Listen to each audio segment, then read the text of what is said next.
Oi, gente, o que eu tenho a falar do curso CTOAB é que ele me ajudou a alcançar a minha aprovação na primeira fase. Ele é um curso essencial, onde os professores ministram aula com clareza, te dando conteúdos objetivos e ferramentas para que você possa fazer uma prova lúcida, com clareza, e ter a facilidade de passar na sua prova. Eu te aconselho, vale muito a pena. Boa prova para vocês.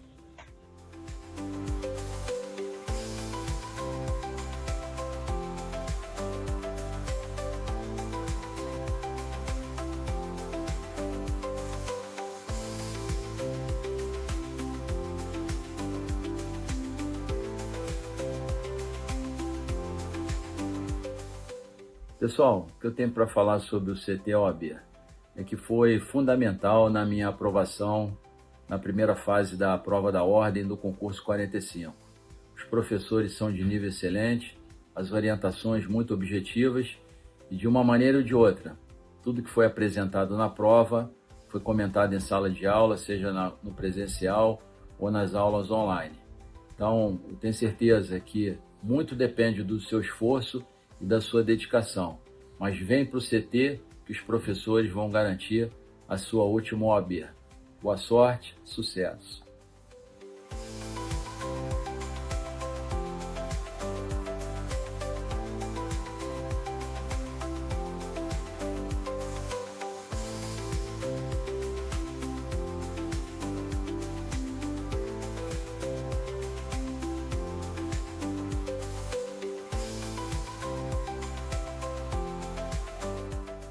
Oi, gente, eu me chamo Maria Eduarda, eu fui aluna da turma dos 90 dias do curso do CTOAB para a primeira fase da OAB 45 e assim como o CT me prometeu, foi a primeira vez que eu fiz a prova da OAB e eu consegui passar. Agora eu também estou no preparatório com eles para a segunda fase em Direito Penal.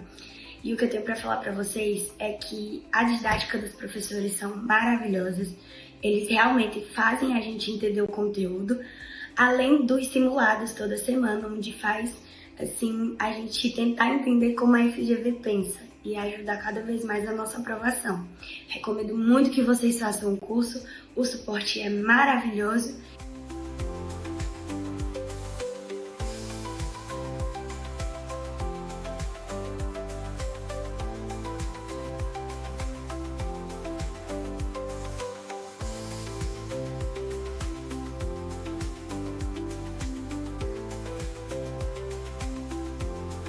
Fala pessoal, sou o professor Roberto Girão, coordenador aqui do CTOAB, junto do professor Márcio Plachina. Estou aqui hoje para te dar muito boas-vindas às suas aulas aqui do CTOAB e te explicar rapidamente como funciona o nosso curso para a primeira fase. Aqui no CTOAB você tem aulas de segunda a quinta às 19h30, sempre ao vivo e online. Às sextas-feiras você tem o nosso simulado 40, que é cadastrado e feito diretamente. Fala, meu povo, muito boa noite, sejam todos muito bem-vindos, bem-vindas. Mais uma aula nossa aqui no nosso CTOAB, o seu curso preparatório para o OAB. Primeira fase, tá chegando, hein, povo? Na verdade, tá um tempinho, né, professor? Dá pra gente poder se preparar com mais calma, mas tá chegando sempre porque a gente tem que estar sempre ativo, sempre estar preparado aí pro nosso exame que tá chegando a qualquer momento, beleza? Então vamos nós, meu povo, olha só. O que a gente vai estudar na nossa aula de hoje? Direito empresarial, tá? Como eu falei com vocês, lá nas nossas aulas de direito civil, a gente também vai estar junto aqui com direito empresarial, tá? E aí, direito empresarial, na nossa prova, antigamente eram, portanto, cinco questões, né? Hoje são 4, tá? Caiu para 4 questões.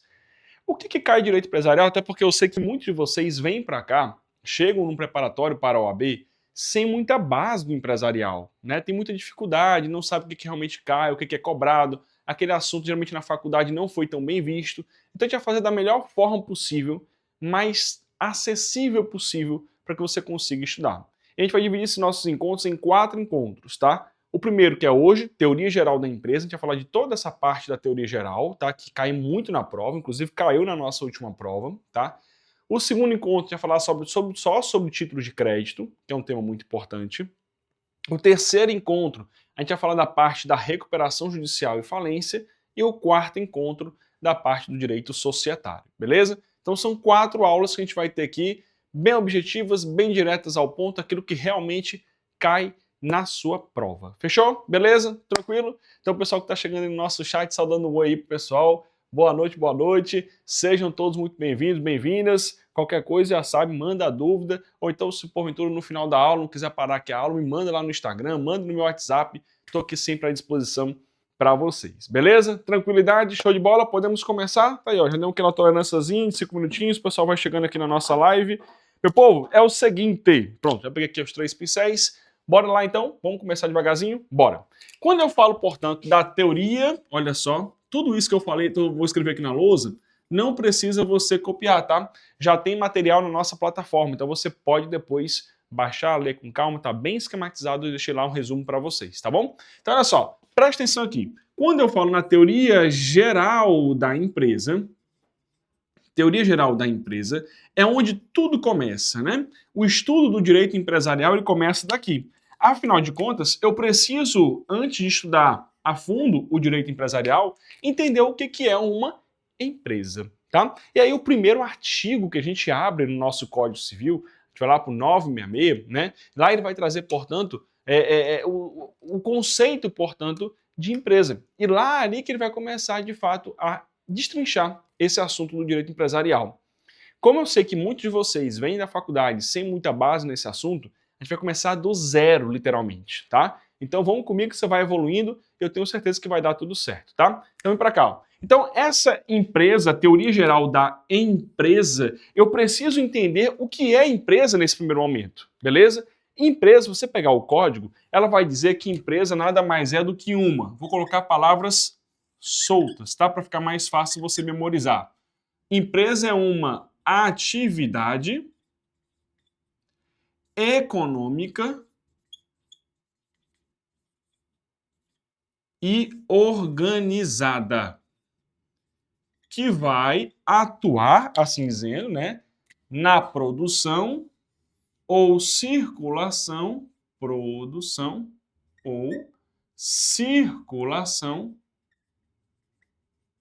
de bens e serviços. Bora lá que tem muita informação aqui para a gente conseguir aí visualizar, memorizar para a nossa prova. Vamos com calma, tá? Então bora lá. Primeiro ponto importante, empresa, meu povo, nada mais é do que algo abstrato. Empresa é uma atividade. Olha só que importante isso. O código traz essa primeira informação. Empresa é uma atividade. Então aquilo que eu entendo que seja empresa no nosso dia a dia, né, naquela conversa de bar, com os amigos, com os familiares. Ah, eu tenho uma empresa, eu sou dono de uma empresa. E, povo, empresa, este conceito que você está falando, a gente vai inclusive estudar na nossa aula de hoje, nada mais é do que a gente chama de estabelecimento comercial. A empresa, propriamente dita, assim falando, é algo abstrato, é o que você exerce, é a atividade. Então, por exemplo, eu tenho o CTOAB, né? Então, eu tenho uma empresa educacional, assim falando, que exerce a função educacional preparatória para concurso, né? Então, é o exercício, é a atividade dela. Então, empresa, primeiro ponto, é algo abstrato, beleza? Tranquilo? Tô indo devagarzinho para a gente poder ir evoluindo juntos. Eu quero que você saia da nossa aula de hoje tendo confiança no direito empresarial, tá bom? Vem! Ei, mas não é qualquer atividade. Para que a empresa seja classificada, para que aquela atividade ela seja classificada como uma atividade empresária, ela tem que ser uma atividade econômica. Ei, econômica por quê? Porque a atividade empresária, ela vai envolver a economia. Ela vai envolver dinheiro, ela vai envolver ali aquisição de patrimônio, muitas vezes. Então esse é o grande foco, assim falando, da atividade empresária. Então tem que ser uma atividade econômica. Mas até aí também não vai classificar uma atividade em ser empresária ou não. O ponto mais importante, meu povo, para a sua prova, que foi o que caiu na nossa última prova, é onde eu bato muito na tecla, é que você tem que saber que essa atividade econômica, ela só vai ser empresária, ela só vai ser uma empresa se houver um negócio chamado organização. A organização é a palavra-chave do sucesso, tá? Para que você consiga aí marcar a questão correta. Então, olha só, a empresa só vai ser empresa, aquela atividade que está ali na questão só vai ser uma atividade empresária se houver organização. Ei, Plachina, mas organização de quê? Uma empresa organizada quer dizer que todo mundo está uniformizado, os funcionários têm um crachá, uma cadeirazinha organizada. Não, não, não, não é isso não, tá? A organização que aqui o Código Civil traz é a organização que a gente chama de fatores de produção. Fatores, olha só, de produção. Não precisa saber disso para a sua prova da OAB, mas é importante você entender porque na banca, como é que isso cai na prova? A banca ela traz por meio de um caso concreto. Então como é que funciona? Vou te falar já já, segura aí. Antes, deixa eu só te explicar. O que são esses fatores de produção? É aí, ó, fatores são elementos de produção que ajudam na produção de alguma atividade. Então, por exemplo, mão de obra ajuda na produção? Ajuda. Então pronto, tá aqui, ó, mão de obra. Ei, capital, dinheiro, ajuda na mão de obra? Ajuda. Então capital tá aqui, ó. Insumo, se eu pegar insumo e transformar em algum outro produto, ajuda? Ajuda. Tá aqui, ó, insumos. Tecnologia, eita, fantástico, né? Tecnologia hoje em dia ajuda demais também, ó, a gente aqui a desenvolver a atividade empresária. Vou botar aqui 3 pontinhos, tá? Só para você poder entender. Eu não quero que você decore, eu quero que você entenda. Então, pô, presta atenção. Esses fatores de produção, caso estejam, portanto, organizados, nós aí encaixamos naquilo que é classificado como atividade empresária. Plachina, calma aí, me explica de novo para poder entender. Bora lá. Como é que isso cai na tua prova? Vou ser logo mais direto ao assunto, tá? Como é que isso cai? Meu povo, a banca ela vai trazer a seguinte situação. Márcio Plachina foi demitido da empresa XYZ. Com o que recebeu de suas verbas, contratou mão de obra, investiu em tecnologia, pegou aquele capital e construiu um resort. Então, olha só, a banca ela vai trazendo esses elementos na historinha, beleza? Não é só chegar e colocar, não. Ela vai trazendo esses assuntos. Não precisa você decorar, não quero que você decore, meu Deus, mão de obra foi, capital. Não, entenda que isso aqui é um conjunto de fatores que irão auxiliar aquela atividade a exercer a atividade de empresa, beleza? A exercer a produção naquela empresa. Tranquilo? Beleza? Eu não quero que você decore, eu quero que você entenda, tá bom? Então, ó, mais uma vez, esses elementos em conjunto, no enunciado da questão, a banca vai dizer que o empresário, ele vai, portanto, organizar isso. Então, olha só, mais uma vez, se a banca falar que essa atividade, ela é uma atividade organizada, morreu, já resolveu, é uma atividade empresária. Mas, geralmente, o que a gente tem observado, a banca não coloca essa palavra mais não. Há muito tempo, ali em 2014, 2015, você ainda pega algumas questões antigas onde se falava isso, tipo, Márcio exerce uma atividade organizada. Aí ela entregava o ouro, né? Hoje não. Hoje ela pouco usa esse termo organizada, a não ser no item correto. Então como é que ela traz? É assim que ela funciona. Ela traz por meio de um caso concreto, e esse caso concreto, ela traz esses elementos. Beleza? Mão de obra, capital, insumo, tecnologia. Ela traz esses elementos que juntos, portanto, fazem ali com que nós tenhamos a produção e, como consequência, a atividade empresária. Beleza? Tranquilo até aí? Massa! Um ponto importante também que eu quero chamar a atenção é que essa palavra organização também é chamado muitas vezes como elemento de empresa. Anota aí. Elemento de empresa. Muito importante isso porque, como eu te falei, o que a gente tem visto de questões quando esse assunto cai? Ele cai muito na prova de empresarial, muito. Ou a banca traz, como antigamente, recentemente não mais, mas eu vou te falar, a palavra organizada. Então, João da Silva exerce uma atividade organizada. Beleza. Segunda situação, ela traz uma historinha. João da Silva contratou funcionário, investiu capital, fez isso, fez assado, ó, faz uma historinha.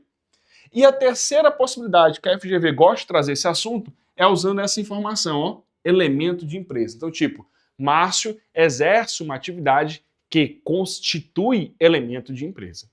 Tá aí, meu povo. Eu falei todas as opções. Você pegar todos os exames de OAB, tá? Desde 2010 para cá, todas essas provas, quando caiu esse assunto, foram com esses 3 pilares, tá? E ultimamente, você pegar os últimos 5 exames, tem caído assim, ó.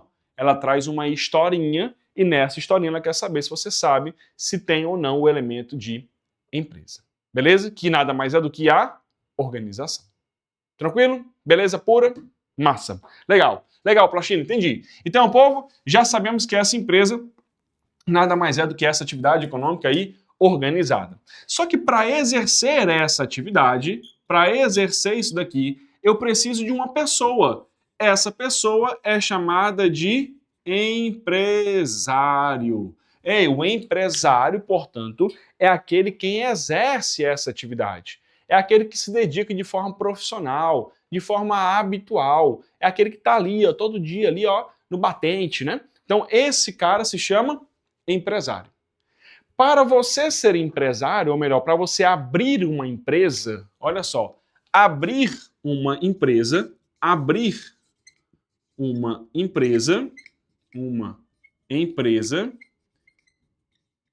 o requisito que o Código Civil traz é que você seja maior de 18 anos. Maior ou igual a 18 anos. Esse é o requisito que o Código Civil traz para você abrir uma empresa. Olha só o que eu estou te falando. Abrir. Então, se lá na questão falar o seguinte: João da Silva, 32 anos, te procura como advogado para saber quais são os requisitos para que ele possa começar a empreender, para que ele possa abrir uma empresa.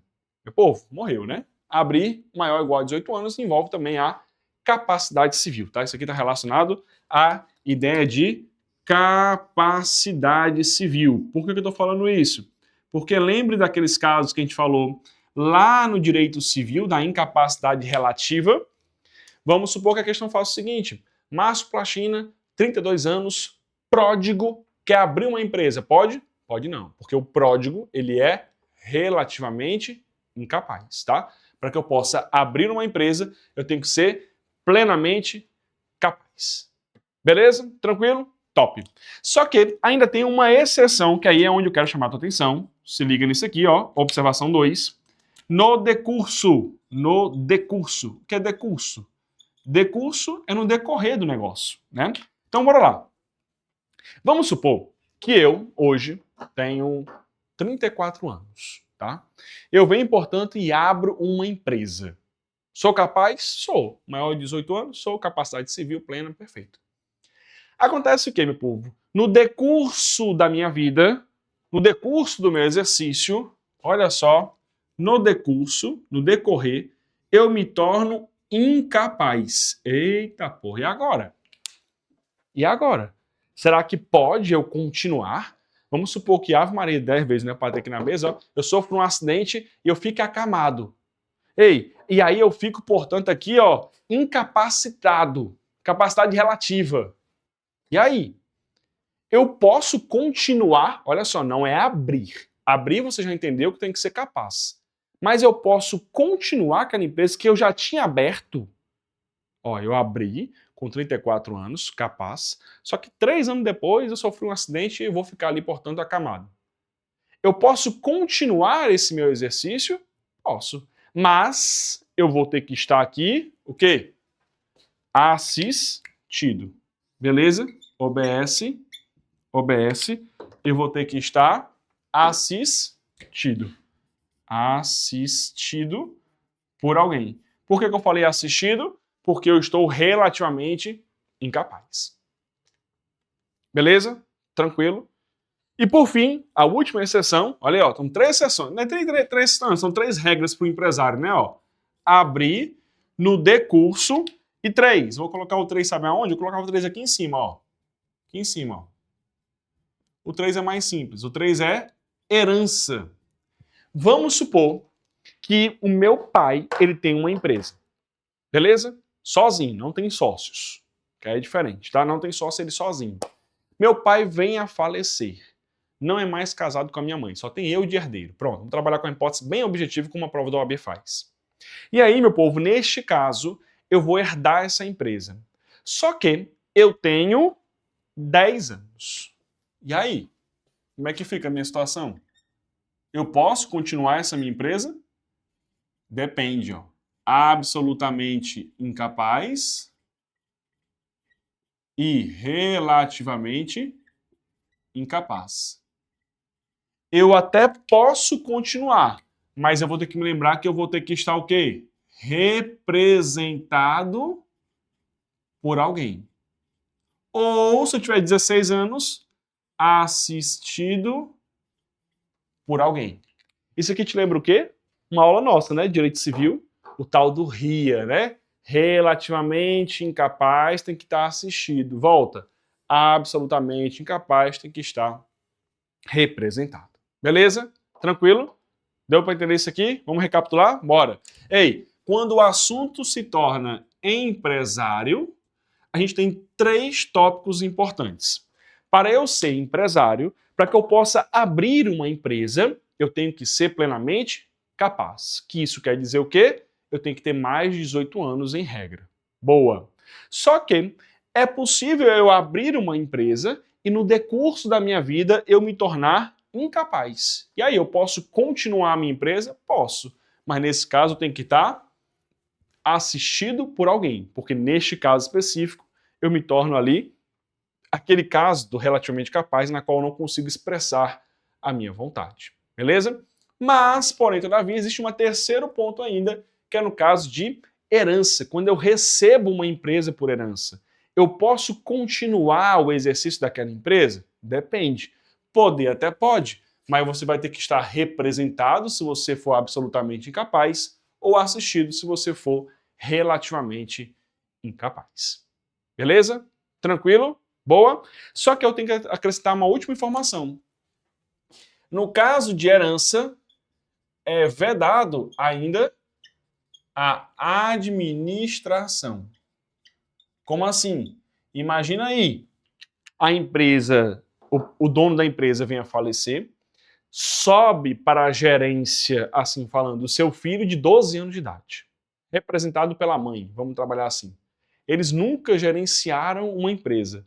Ei, aí vai tomar comandar de conta agora. Ei, agora eu sou o dono aqui, vou fazer tudo. Não, calma aí. Então é vedado a administração dessa empresa, tá? Então tem que contratar alguém, tem que alguém ser um gerente, ele pode até atuar ali na gerência, mas não ser um gerente propriamente dito. Beleza? Então muita informaçãozinha agora, viu? Se liga aí, muita informação importante para sua prova, que isso aqui já caiu várias vezes, ó. Tá bem esquematizadozinho para vocês, para poder ajudar da melhor forma possível.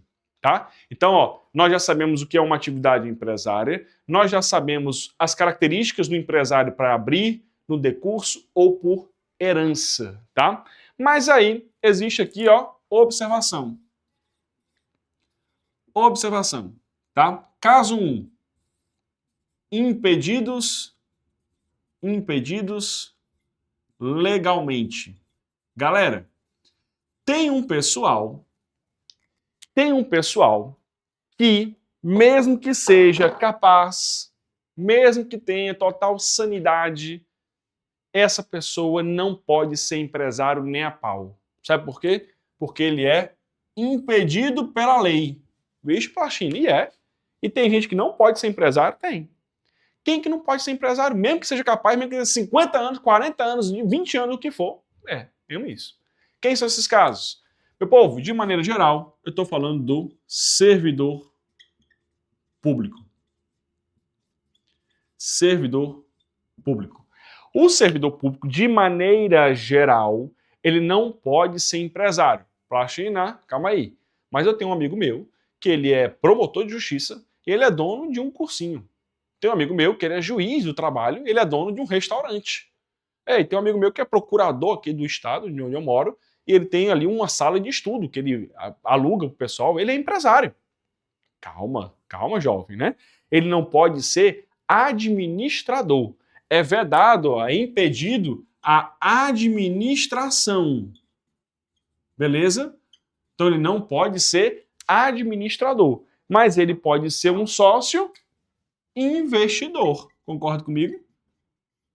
Então, com toda a certeza desse mundo, esse seu amigo, que é um servidor público, ele consta no contrato social, a gente vai estudar isso mais para frente, o que é o contrato social, não precisa saber disso agora, mas com certeza ele consta no contrato social, mas não como administrador.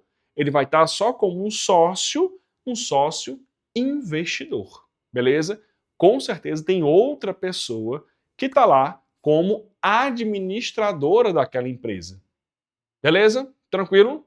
Ah, Plastin, mas na prática, na teoria concordo com você, mas na prática, quem está lá no restaurante é esse meu amigo. Ah, aí é outros 500, né? Pô, aí não tem como a gente ficar estudando aqui a prática, né? O que cai na tua prova é a teoria, tá? Então, na teoria, aquilo que realmente tem que ser cumprido, tá? É exatamente isso aqui. Essa galera não pode ser administrador de empresa, né? Gerenciar uma empresa. Mas eles podem ser investidores. Como é que isso cai na tua prova? Uma vez caiu o seguinte, olha só, questãozinha boa que caiu, a gente vai até resolver ela algum momento, com certeza, nas nossas aulas de sábado, tá? Como é que isso aqui já caiu na tua prova? Olha só esse assunto que caiu, mesclou tudo isso que a gente falou hoje. Olha só, era mais ou menos assim. Maria da Silva, não me lembro agora o nome da pessoa, tá? Mas era Maria, tá? Maria, maior de 18 anos, abriu uma empresa. Beleza? Estava exercendo sua empresa até que sofreu um acidente e que ficou acamada. Tendo sido nomeado seu tutor, o seu pai, para continuar a empresa. O pai dela era servidor público federal da Ativa. Era militar da Ativa. E ele iria ser nomeado para continuar a empresa. Olha como ele mesclou os 2 pontos aqui na nossa aula. Os 2 pontos aqui, ó. 2 pontos, tá? E ele foi nomeado como tutor e continuador, portanto, assim falando, né, daquela empresa. Você foi consultado como advogado para saber se era possível ele continuar a empresa. Ei, parêntese. Tira a informação de que ele é servidor público, tá? Se não fosse, poderia? Poderia, porque para continuar basta ser capaz, tá? Mas, além dele ser capaz, ele era servidor público da Ativa, inclusive. Isso aqui é uma informação importante, porque se fosse aposentado poderia, tá? É uma exceção. Aqui a lei veda os ativos, tá? Vou até colocar aqui, ó, ativo, beleza? Tá? Apesar de nunca ter caído isso na tua prova da OAB, mas toda sorte já caiu isso, servidor público da Ativa, tá? Então esse servidor público, ó, ele não poderia continuar. Então o gabarito qual era? O pai da Maria não poderia continuar a empresa, pois, como servidor público federal da Ativa, o mesmo é impedido legalmente, devendo o juiz no processo nomear 2 ou mais gerentes, ou seja, nomear outros gerentes. Beleza? Tranquilo? É assim que cai na tua prova, tá? Beleza? Segundo ponto importante, para poder fechar aqui a nossa lousa, ficar perfeito, ó, eu vou chamar a tua atenção para uns tais de profissionais intelectuais. Eita, Plastina, como é que é isso aqui, hein? Intelectuais, é? É o seguinte, o Código Civil, lá no parágrafo único do artigo 966, ele traz uma galera que ele chama de profissional intelectual. O que é um profissional intelectual? Profissional intelectual é quem trabalha com o intelecto, com o conhecimento. Ou seja, quando eu chego num consultório médico, ele não vai me vender uma garrafa. Ó, compra essa garrafa aqui. Não, ele não vai fazer isso. Ele vai chegar lá, eu vou chegar lá, vou dizer o que eu estou sentindo, ele, com o conhecimento dele, com o intelecto dele, ele vai me medicar, vai me mandar para alguma terapia, alguma coisa do gênero. Beleza? Então trabalha com o conhecimento. Então profissionais intelectuais é isso. São profissionais que trabalham com o conhecimento. Não é um produto que você está comprando, tá? Então olha só, quem são os profissionais intelectuais? O Código Civil trouxe 3, tá? Os de natureza artística, literária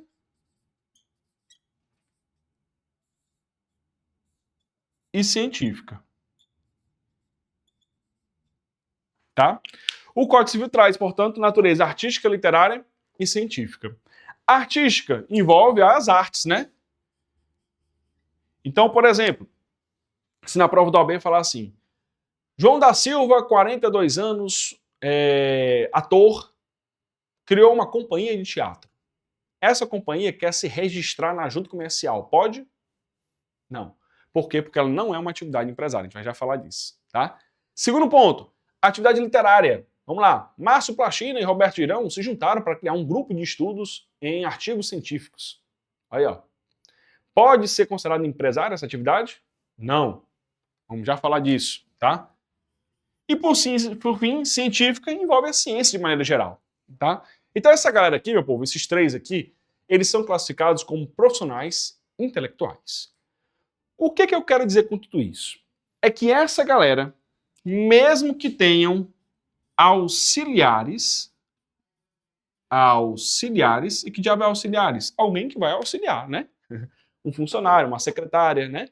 Mesmo que ele tenha auxiliares ou mais auxiliares, eles não são empresários.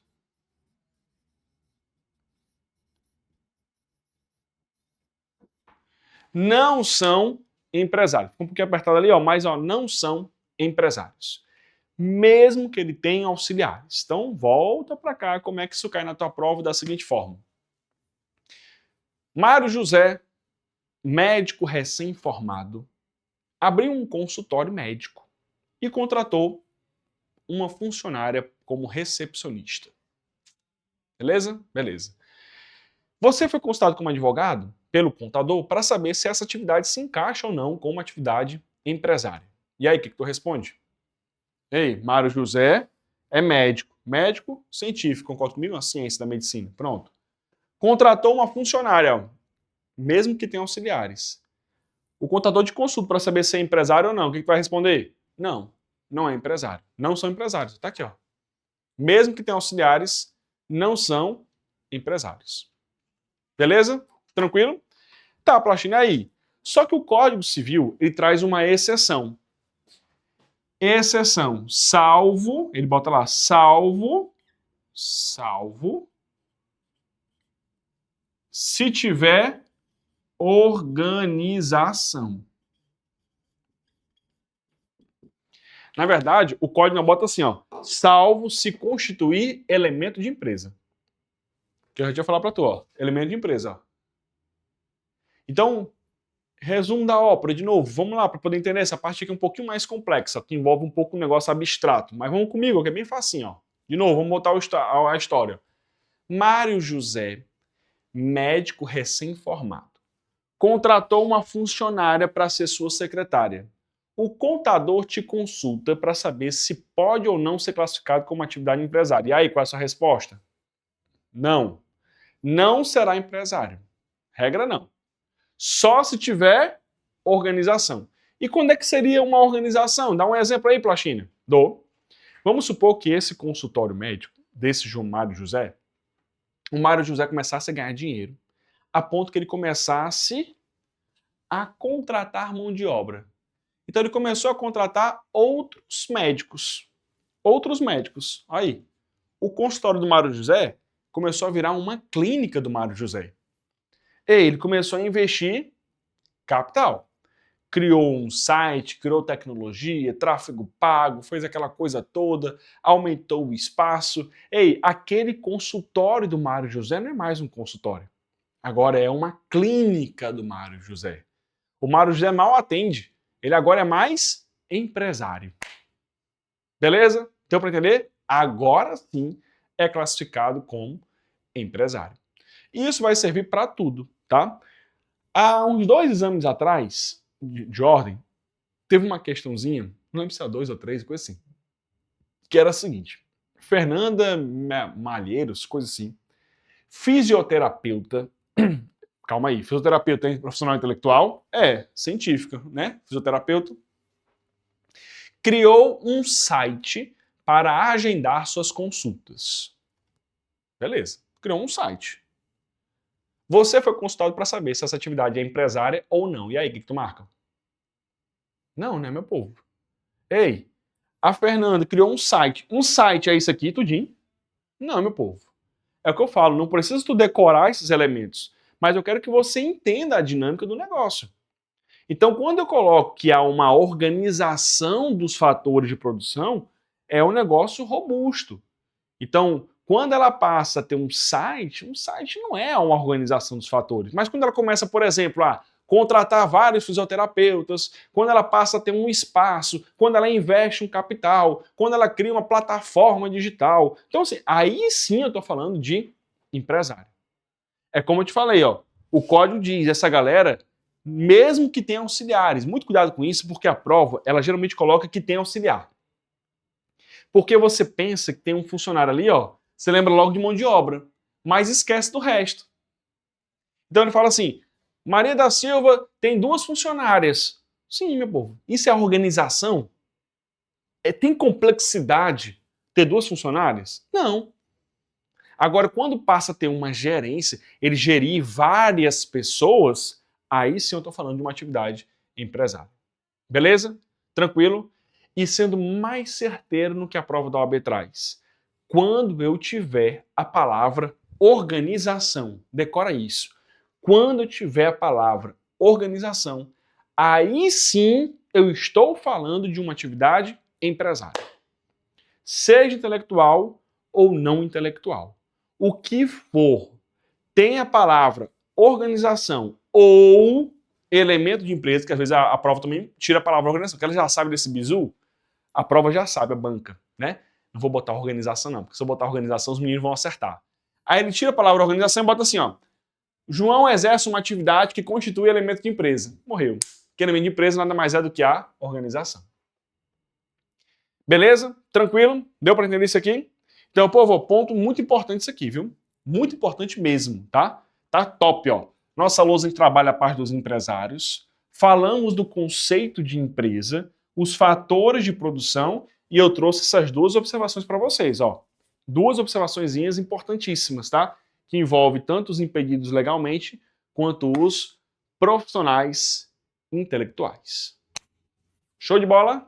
Beleza? Top? Tá massa? Legal, né? Aí, a lousa tá bem direitinho, ó. Tira uma foto aí, eu vou até sair aqui da lousa. Vou até fazer um vídeo, porque tá massa essa lousa, viu? Tá top, meu povo. Top, top, top, ó. Vou fazer um videozinho aqui, ó. Massa, ó. Teoria geral da empresa. Mais organizado que isso não tem, viu? Mais organizado que isso não tem, viu? Aí, ó. Tira um print, deixa eu sair aqui, ó. Tira um print.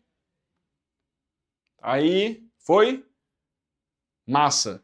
Tá bem organizadozinho, porque agora eu vou apagar essa lousa, tá? Porque a gente vai entrar em outro assunto. Então, parte geral, ó, a priori, primeiro tópico, a gente falando de empresa, falando de empresário, meu povo, não tem pra onde correr, não. É aqui, ó, que cai. São esses assuntos que caem na tua prova da OAB. Beleza? Confia aqui, segue esse nosso resumão direto, essa revisão de teoria que a gente faz aqui no CT, é muito importante. Porque não adianta de nada, às vezes, você ir para as questões também, se vocês não se lembram da matéria. Imagina tu fazer um monte de questões de direito empresarial sem você saber o que é o direito empresarial. Não vai conseguir resolver. Agora, quando você revisa todos esses tópicos que a gente revisou aqui, não tem erro. Não tem erro, meu povo. Pode ir, vão acertar as questões tudinho. Não tem como errar isso aqui, tá? Beleza? Então vamos lá. Isso, apagando aqui. Pronto. Tudo ok. Beleza, beleza pura. Vamos nós pro próximo assunto. Sobe uma aguinha. Vamos nessa.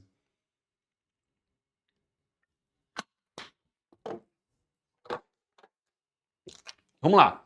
Bom, próximo ponto importante, nós já falamos então do conceito de empresa, do conceito de empresário, falamos sobre as exceções que tem em cada lado. Massa. Falamos dos profissionais intelectuais. Legal, top. Agora nós vamos falar de um outro assunto relacionado, portanto, a esse nosso tema, que é o tal do estabelecimento comercial.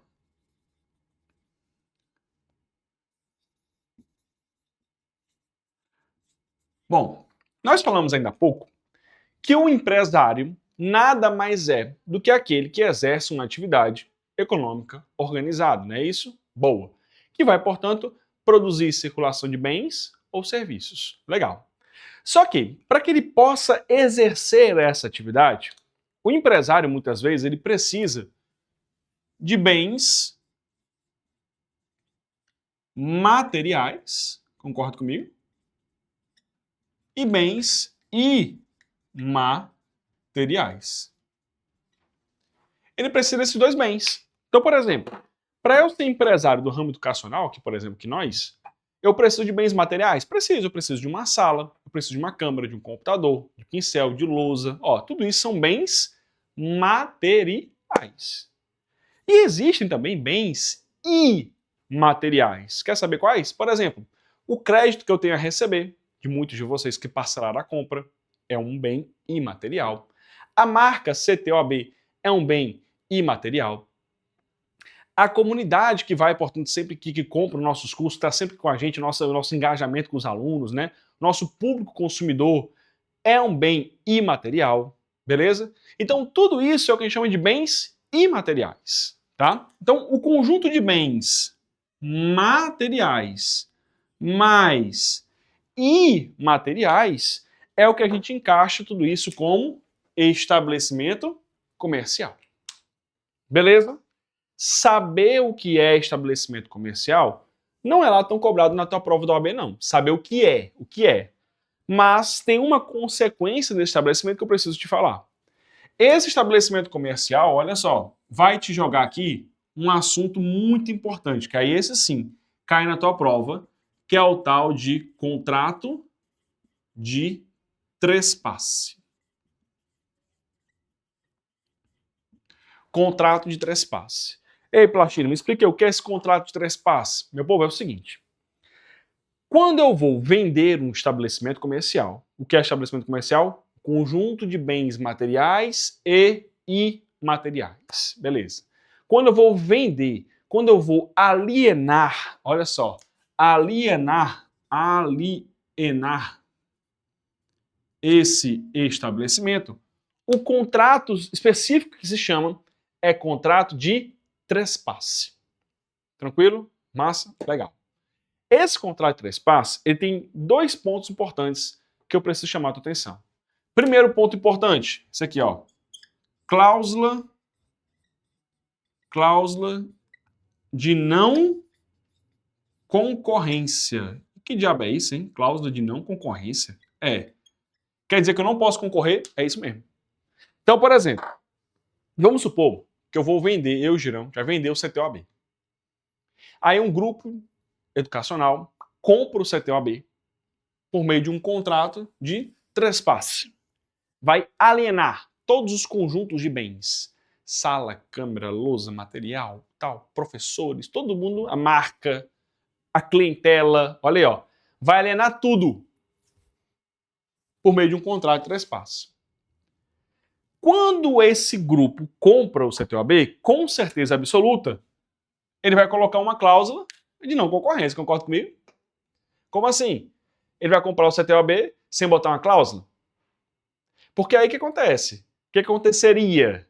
Eu venderia esse curso, no dia seguinte eu abriria um novo. E aí o público todo de lá vinha para cá, né? Então isso daria uma confusão muito grande, né? Pô, seria sacanagem, concorda comigo?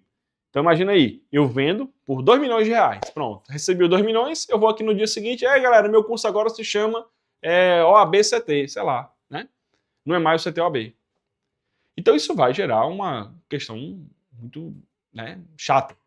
Então o que acontece? O Código Civil, ele previu, portanto, a presença da cláusula de não concorrência. O que está dizendo essa cláusula? Que eu, Márcio, ao vender o meu estabelecimento comercial, eu não possa fazer concorrência para aquela pessoa que comprou. Vixe, Plastino, mas é um absurdo. É ad eterno? Não, tem um prazo, tá? Qual é o prazo? 5 anos. 5 anos. Então, por 5 anos, eu não posso fazer concorrência. E o que é fazer concorrência? É o mesmo nicho. Tipo, eu vendi o CTOAB, eu posso abrir um restaurante? Pode, nada a ver. Eu vendi o CTOAB, eu posso abrir aqui uma loja de carro? Pode, não tem nada a ver. Agora, eu vendi o CTOAB, eu vou mandar um cursinho preparatório para o OAB? Aí eu não posso. Por 5 anos eu fico impedido de abrir. É a cláusula de não concorrência. Beleza? E o que é mais importante dessa cláusula, meu povo? E é aqui que eu quero chamar muita atenção, ó. Asterisco total, asterisco total. Essa cláusula de não concorrência, ela pode estar presente no contrato, o que é o mais natural, como também ela pode não estar no contrato. Vixe, Plastina, não vai ter essa cláusula. Pode não estar. E mesmo que não esteja, nós temos uma exceção à regra contratual. A cláusula de não concorrência, mesmo que não esteja no contrato, ela vai valer. Vixe, é mesmo? É. Então, por exemplo, eu vendi o CTOAB e esqueci de colocar a cláusula. Vale, Jesus, esqueci de colocar a cláusula. E agora? Não se preocupe. Com cláusula ou sem cláusula, sempre vai ter a cláusula de não concorrência. É uma forma de proteger aquele que está ali adquirindo. Beleza? Tranquilo? Muito cuidado com isso, porque o que acontece? Nós, formados em direito, nós somos altamente legalistas. Concorda comigo? Tudo tem que estar escrito. Tudo tem que estar no papel. E isso, em grande maioria das vezes, é isso mesmo, né? Mas aqui nós temos uma exceção e eu não quero que você caia nessa casquinha de banana que a banca, volta e meia, gosta de fazer. Porque a prova ela vai botar desse jeito, já vou te falar. A empresa, vou botar um exemplo, que é assim, a lavanderia, alguma coisa. Lavanderia SA vendeu, alienou, né, seu estabelecimento para a empresa lavanderia XY. Não tinha a cláusula, não constava no contrato a cláusula de não concorrência. E ao abrir uma nova unidade, a lavanderia XY foi, portanto, recebeu uma comunicação da lavanderia YX de que não poderia abrir.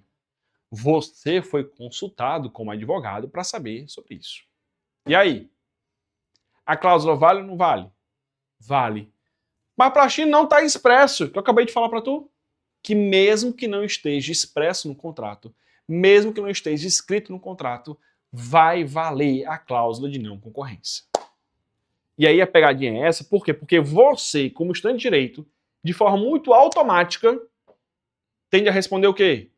Não vale. Só vale o que está no papel, não é isso? Mas aqui nós temos uma exceção.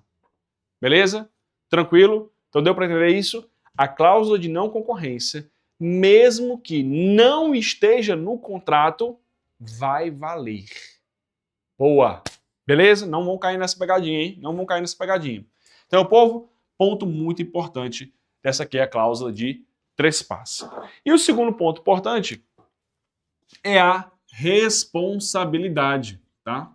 Responsabilidade. Como assim? Vamos lá. Eu vendo o CTOAB, mas o CTOAB está cheio de dívida. E aí? Aí quem compra é responsável por essa dívida? Depende, né? Na verdade, se ela tiver contabilizada, sim. Contabilizada, sim. Então quem compra já sabe das dívidas, porque está contabilizado. E ela, quando assume, já compra sabendo que vai assumir aquela dívida também. Agora, se não tiver contabilizado, eu ainda respondo que vendi. Eu respondo por quanto tempo? 2 anos. Aí esse prazo aqui, às vezes a banca também gosta de cobrar, tá? No caso de alienação de estabelecimento, por quanto tempo fica ainda responsável o antigo proprietário daquele bem, né, na eventuais ações judiciais? Por 2 anos. Beleza? Tranquilo? Massa. Meu povo, contrato de trespasse era isso, né? Um assunto menorzinho, né? Mais direto ao assunto, mas 2 pontos que eu quero chamar a atenção, com certeza. Cláusula de não concorrência, o que eu falei para vocês? Mesmo que não esteja no contrato, vai valer.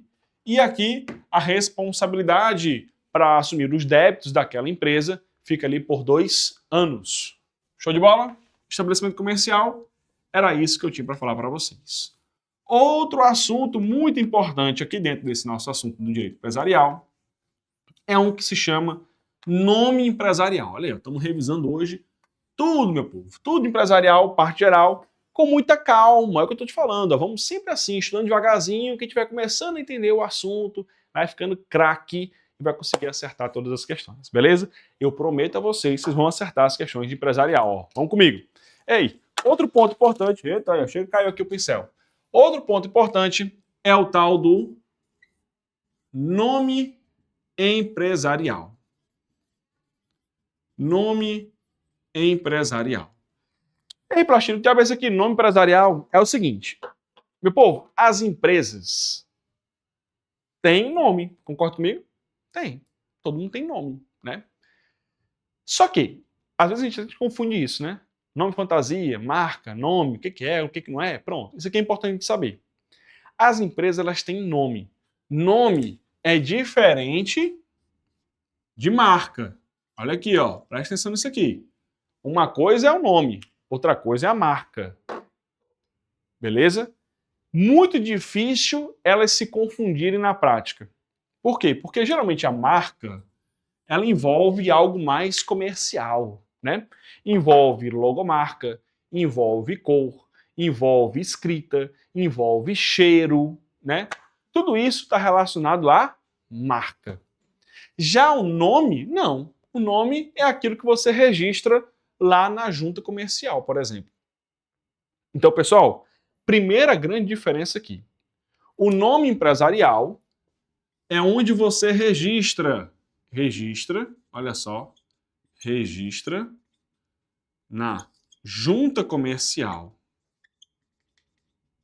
Junta comercial. Beleza? Registra, ó, na junta comercial. E a marca? A marca você registra, vou ter que colocar aqui, ó, registra na junta? Não.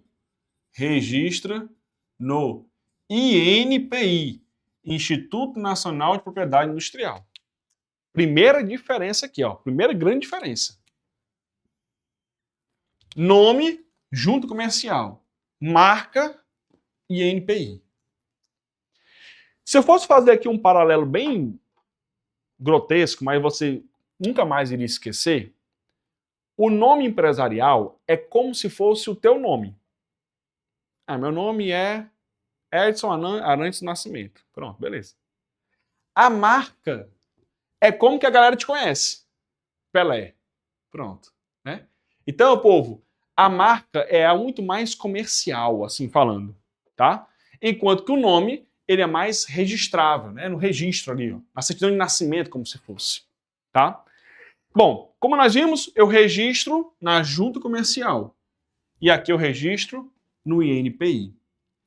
Se é no INPI, isso aqui tem competência o quê? Nacional.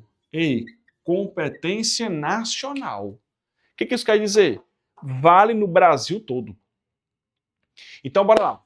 Eu registrei minha marca. O CTOAB foi registrado no INPI. Pronto. Então, no Brasil todo, ninguém pode abrir CTOAB. Se abrir CTOAB, a gente entra com uma ação judicial. Porque está registrado no INPI. Isso vale por algum tempo? Vale. Vale por 10 anos. Sim, Plastinho, depois de 10 anos. Depois de 10 anos eu tenho que renovar. E eu fico renovando a cada 10 anos. Sem problemas. Beleza? Mas o que é mais importante disso tudo que eu falei é você saber que a marca, ela tem validade nacional. Nacional, tá? Com exceção daquelas grandes marcas, tipo Nike, Adidas. Aí ela extrapola o limite, né, territorial, vira mundial aí, né? É o que a gente chama de marcas de alto renome, tá? Essas são exceções. Mas, de maneira geral, a marca ela vale no âmbito nacional. Beleza? Por que eu estou te falando isso? Porque tem uns 4 exames atrás, caiu uma questãozinha mais ou menos disso. Era uma pessoa, João da Silva, estava registrando a sua empresa na junta comercial, tá? E aí ele queria saber qual era a competência da junta. Ei, a competência aqui é qual é? É estadual. A junta comercial, ela tem competência estadual. Vale dentro do estado. Então, por exemplo, eu abri uma empresa aqui no Ceará. Aí eu abri uma filial no Rio Grande do Norte. Eu preciso registrar a marca lá? A marca não, a marca já está valendo para o Brasil todo. Mas eu preciso registrar o meu nome lá? Preciso, porque lá é outro estado. Então eu vou ter que ir na junta comercial do estado do Rio Grande do Norte e lá fazer o meu registro. Ah, vou abrir uma filial lá em São Paulo. Precisa registrar o nome? Precisa. Porque é outro estado. Então eu vou ter que ir lá na JUSESP, registrar o nome empresarial. Beleza?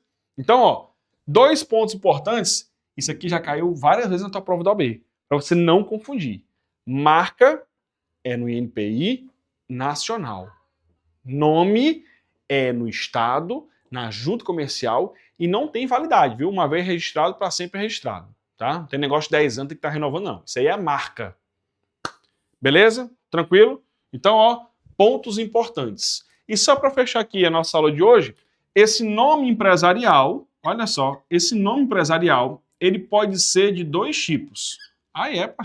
Pode ser de dois tipos. Olha aqui como é legal. Pode ser chamado de firma e pode ser chamado de denominação. Denominação. Qual é a diferença? Firma, galera, é quando tem o nome de uma pessoa. Tem um nome, ó. Vou botar aqui, ó, nome. Como assim? Por exemplo, Márcio Plastina, cursos educacionais. Pronto.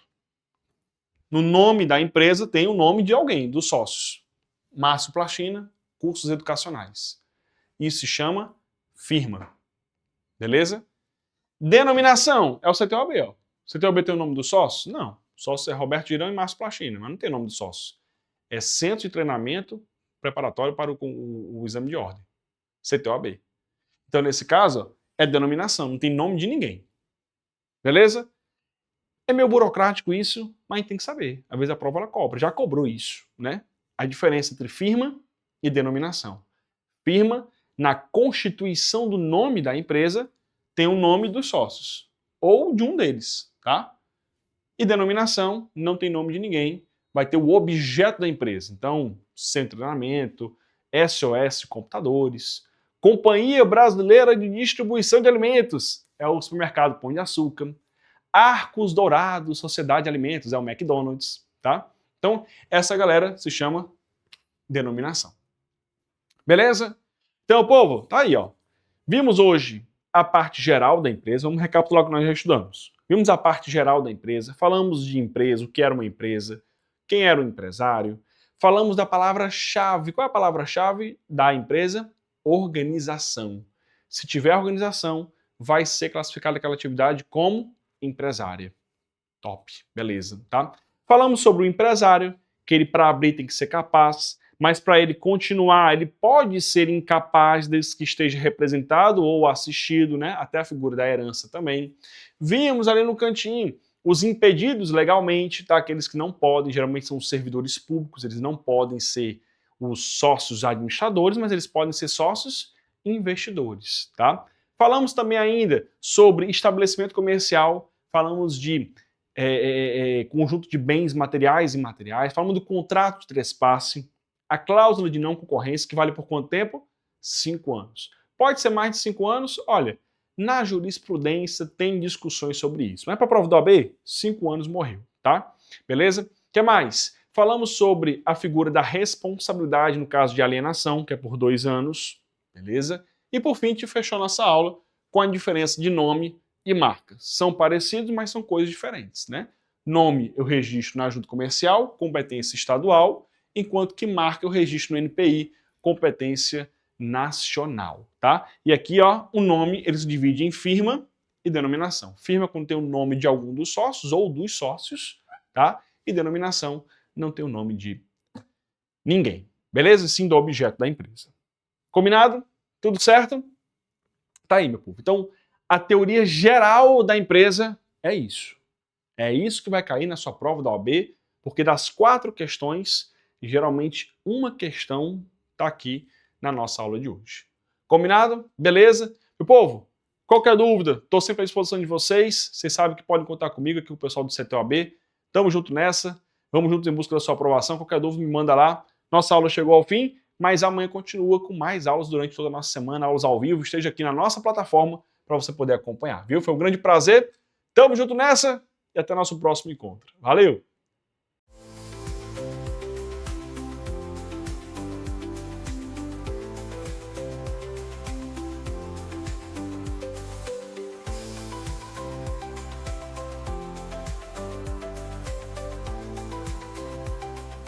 Oi, gente, o que eu tenho a falar do curso CTOAB é que ele me ajudou a alcançar a minha aprovação na primeira fase.